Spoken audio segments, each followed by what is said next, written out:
Hey tappers, if you've been using clinical EFT, you likely know the basic recipe.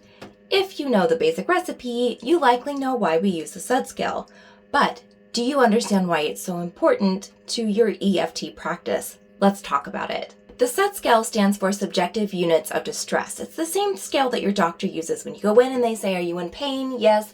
Okay, give me a number between 0 and 10, because they're wanting to gauge where you are on your pain scale and know how to effectively treat you from there. Whereas in EFT, the way that we use it is that when you say your number, we do it at the beginning, right, before we do any tapping, and then again at the end. But why do we do that?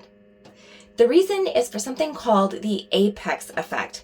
What this means is that when you are tapping, you are literally asking your brain to consider rewriting the way that it processes information. When you are successful with EFT, it agrees with you and rewrites how it processes that information.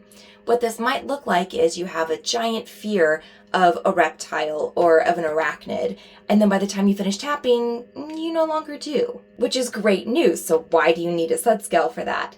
Because when you erase the pathway, you forget how important it was in the first place, meaning you forget that you had such a huge fear and your brain will then downplay it. There's not anything wrong with that. It just kind of robs you of what an incredible thing that you have just accomplished, which then when you go to tap again, instead of your brain going, oh my gosh, yes, this was so effective last time, it might go, did it really do anything last time?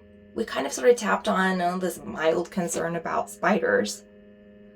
And then you may not develop it into the incredible practice that it could be in your life. So even if it seems something that isn't that important, take the few moments that it takes to come up with your SUD score at the beginning before you tap and afterwards, and acknowledge the difference between the numbers, because it's not always higher to lower. Sometimes it might go lower to slightly higher, or number, same number. And those are also indications as well. I'm just not going to cover it in this video. Let me know if that's what you want next. I'll see you soon.